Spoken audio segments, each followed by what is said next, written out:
Rebonjour tout le monde. Nous continuons en français avec M. Brian Pincott. Désolé. C'est correct, c'est assez proche. C'est assez proche. OK. Conseiller municipal pour la ville de Calgary. Bonjour, Brian. Bonjour. On va commencer en te posant la question comment tu es arrivé en politique et puis aussi un Québécois qui s'en vient comme politicien à Calgary. À Calgary, un Québécois à Calgary, oui. Oui. Alors, je pense que personne vraiment... j'imagine qu'il y en a qui choisissent ça. Souvent, c'est par accident qu'on arrive en politique. Pour moi, je travaillais dans le théâtre. Je faisais de l'éclairage dans le théâtre à travers le Canada. Et puis, quand je suis venu à Calgary, j'ai commencé à participer au sujet de l'environnement ici dans notre ville. Que vraiment personne ne parlait de l'environnement à Calgary. Ça fait que j'ai commencé à parler de, disons, les pesticides, le recyclage, on n'en avait pas. Et puis, je suis venu à l'étalement urbain. Et puis, à commencer à parler de ça. Comment on agrandisse notre ville. Et puis, il y avait beaucoup de monde qui parlait qu'on doit faire ça d'une différente manière. Et puis, le problème c'est qu'on avait des politiciens qui ne prenaient pas les bons choix, d'après moi. Et puis, j'avais des amis qui m'ont dit, ben écoute, rends-toi de l'autre côté de la table. Rends-toi de l'autre côté pour commencer à parler de prendre les meilleures décisions. Prends les meilleures décisions. Ça fait que je me suis présenté en 2004, j'ai perdu. Puis en 2007, je me suis présenté une deuxième fois et puis j'ai gagné. Ça fait que depuis 2007, je suis conseiller. Ah, c'est bien. Oui. Et puis, tu dois connaître très bien le Canada aussi, hein, parce que tu as vécu pas juste au Québec, mais aussi en Nouvelle-Écosse. Je suis né à Québec. J'ai vécu à Nouvelle-Écosse. Je suis allé à l'université là. Et puis, je suis resté là à Halifax jusqu'à 1996. Je suis venu ici.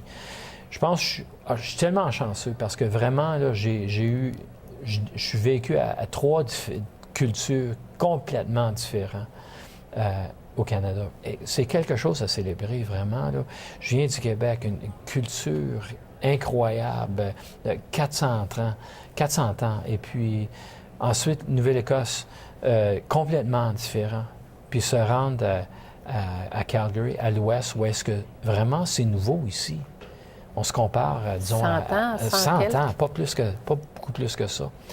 On est tellement jeunes ici, vibrants.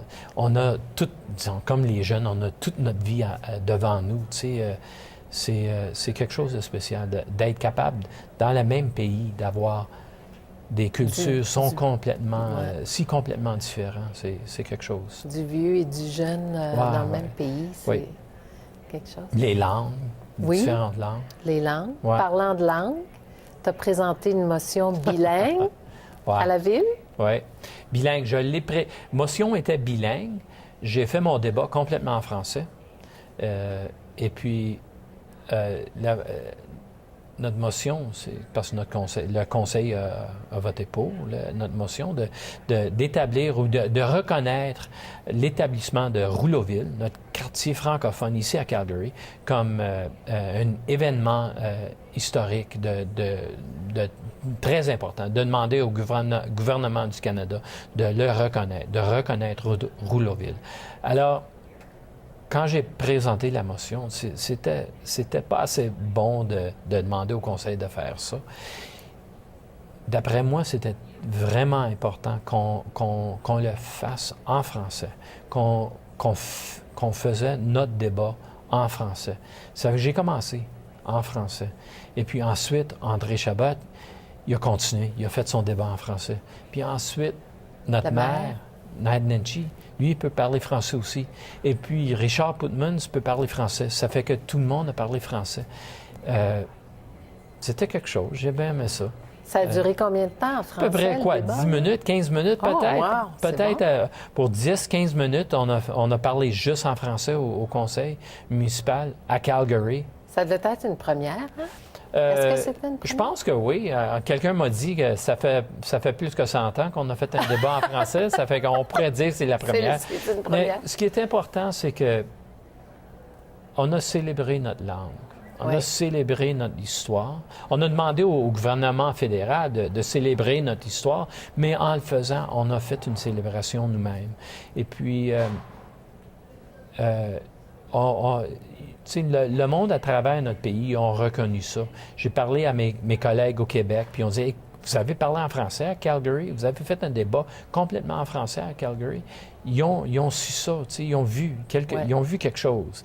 Et puis, je pense, pour ça, pour nous, on est à la fin d'être capitale culturelle. 2012, on était capitale culturelle du Canada.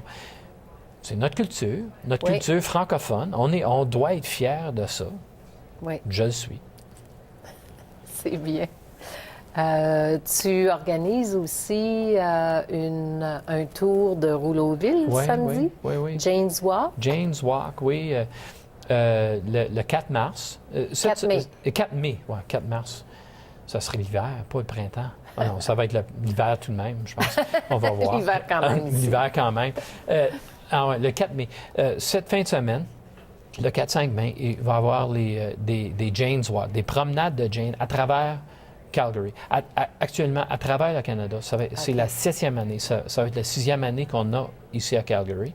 Et puis, c'est une célébration de Jane Jacobs, une femme vraiment importante qui parlait de comment on peut bâtir nos villes d'une différente manière, comment on peut avoir des communautés qui sont pour les personnes.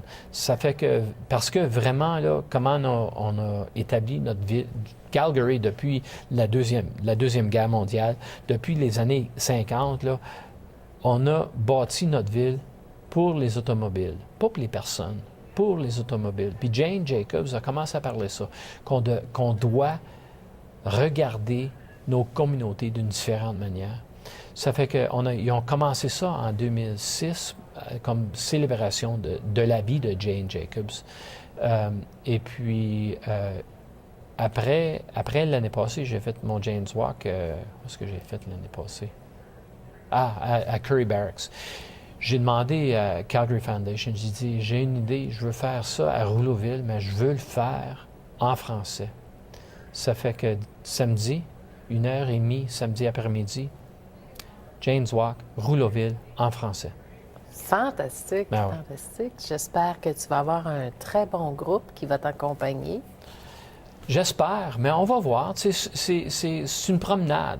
C'est une promenade. C'est pas à moi de mener une marche pour dire tout le monde c'est ça, Rouleauville. C'est pour nous comme groupe à explorer notre communauté. C'est à voir quelque chose qu'on vraiment on voit pas assez souvent. Et puis moi, pour Rouleauville, c'est important d'avoir une célébration de notre histoire francophone.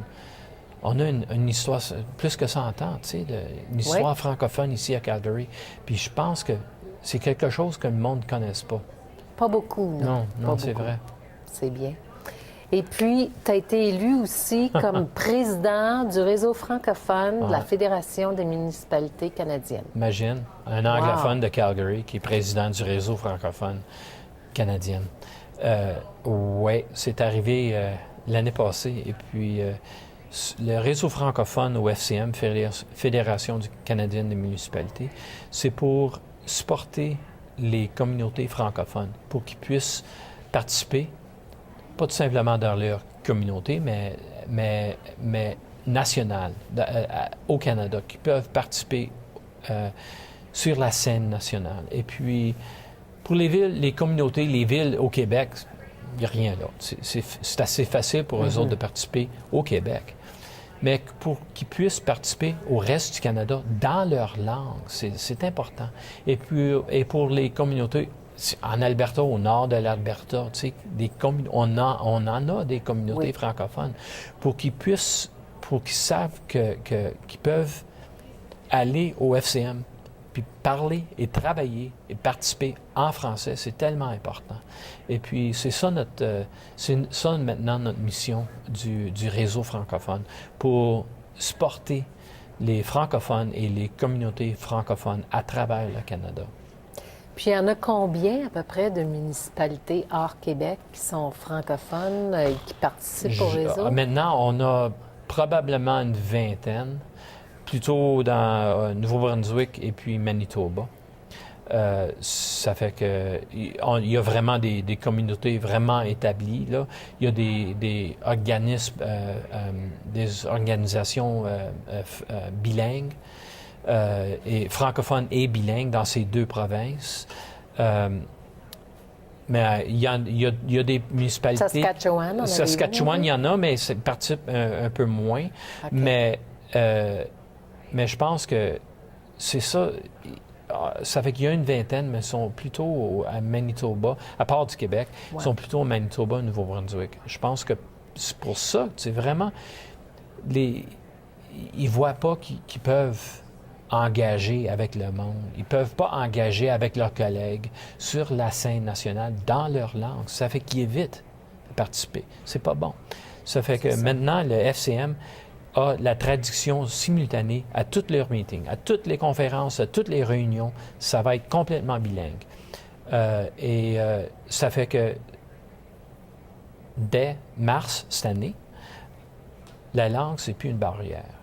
La langue, ce n'est plus une barrière à la participation. Et c'est ça qui est important. Dans notre pays, la langue doit ne pas être une barrière. Et je pense que c'est pour ça que, disons, à la Ville de Calgary, participer avec notre gouvernement municipal, c'est important. C'est pour ça qu'il fallait faire notre débat en français. Oui, c'est vrai. Et puis, dans les projets à venir, qu'est-ce qu'il y a? Je pense que ici à Calgary, bien, pour moi, je travaille national, tu sais, c'est pour comment supporter les communautés à travers le Canada. Je pense qu'ici à Calgary, non, dans ce point-là, je veux engager beaucoup plus avec les communautés à travers l'Alberta. C'est que je travaille pour les engager, pour dire, écoute, venez participer. La FCM peut vous aider, vous pouvez participer avec nous autres, engager avec les autres francophones à travers notre pays et faire quelque chose pour votre communauté avec nous. Mais ici à Calgary, je pense que il n'y a pas beaucoup de monde qui connaissent qu'on a 80 000 francophones ici à Calgary. On a des organisations francophones, des écoles francophones, mais elles sont toutes un peu séparées. Je pense que comment on va avoir beaucoup plus de puissance, qu'on peut travailler beaucoup plus ensemble, trouver une place où est-ce qu'on peut être beaucoup plus ensemble, travailler plus ensemble, qu'on puisse se supporter nous-mêmes. Et puis, je pense que ça, c'est très, très important. Comment on peut célébrer. C'est pas supporter, c'est de célébrer notre langue et que tout le monde comprenne que être bilingue, c'est bon pour tout le monde. Que même c'est un avantage. C'est un avantage, mais même si on parle juste l'anglais, le français, c'est notre histoire. Le français, c'est un parti de nous, même si on ne parle pas le français. C'est une partie de nous. Et puis, je pense qu'on a beaucoup plus qu'on peut faire dans ce coin-là. C'est super bien dit.